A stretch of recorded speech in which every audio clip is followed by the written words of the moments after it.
ஆன்மீக அருள் நேயர்கள் அனைவருக்கும் வணக்கம். இந்த நாள் இனிய நாளாக அமைய வாழ்த்துக்கள். ஏஎல்பி ஜோதிட ஆசிரியர் டாக்டர் சாந்தி தேவி ராஜேஷ்குமார்.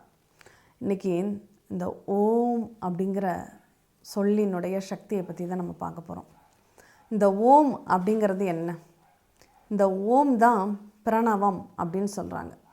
அந்த பிரணவத்தின் பொருள் உரைப்பதற்கு குருவாக விளங்கியவர் தான் நம்மளுடைய முருகப்பெருமான் அப்படின்னு சொல்லலாம்.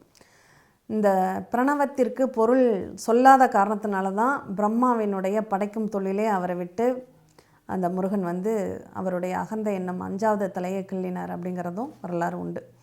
இந்த பிரணவம் அப்படிங்கிறது தான் எல்லாமே.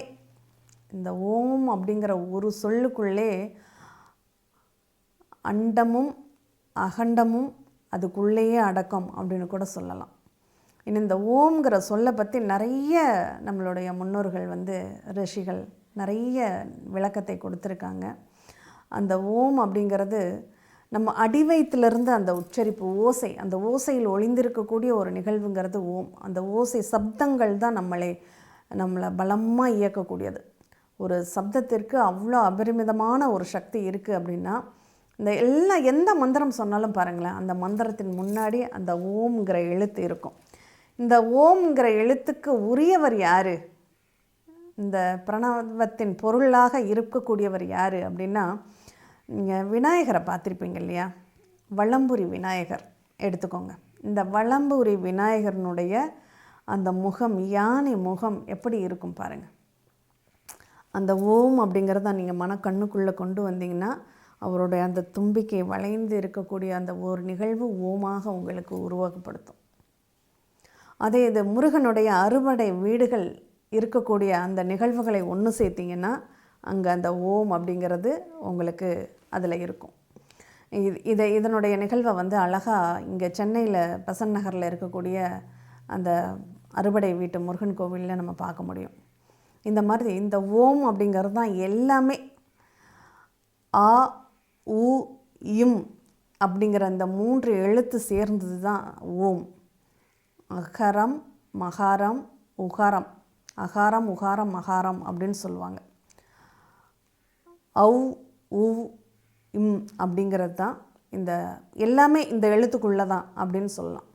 அப்படிப்பட்ட ஒரு அற்புதமான ஒரு நிகழ்வு அப்படிங்கிறது தான் இந்த ஓம் அப்படிங்கிற ஒரு எண்களுக்குள்ளே இருக்குது. ஓம் ஓங்காரத்துக்குள்ளே ஒரு மொழி, ஓம் என்னும் ஓங்காரத்திற்குள்ளே ஒரு உருவம், ஓம் என்னும் ஓங்காரத்திற்குள்ளே ஒரு பேதம், ஓம் என்னும் ஓங்காரத்துக்குள்ளே ஓம் முத்தி சித்தியே அப்படின்னு சொல்லியிருக்காங்க. நம்ம பகவான் கிருஷ்ணர் பகவத்கீதையில் என்ன சொல்கிறாரு?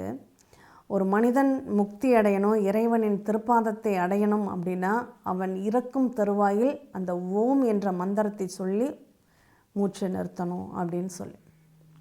அதே மாதிரி நம்ம இந்த பிரணவம் அப்படிங்கிறது என்ன? பிராணன்னு அர்த்தம், சுவாசம் அப்படின்னு அர்த்தம். நம்ம விடக்கூடிய ஒவ்வொரு மூச்சுக்குள்ளேயும் அந்த ஓம் அப்படிங்கிறது கலந்துருக்கு. இப்போ பிராணயாமம் பண்ணுறோன்னு வச்சுக்கோங்களேன்.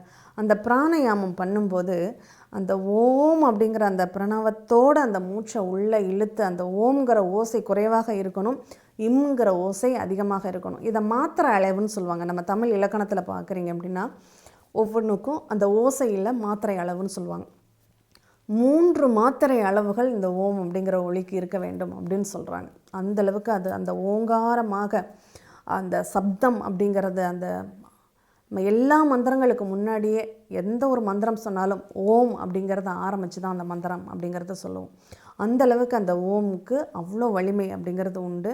அந்த ஓம்ங்கிறது தான் எல்லாமே. இந்த பிரபஞ்சமே அந்த ஓம் அப்படிங்கிற ஓசைக்குள்ளே தான் அடக்கம் அப்படின்னு சொல்லலாம்.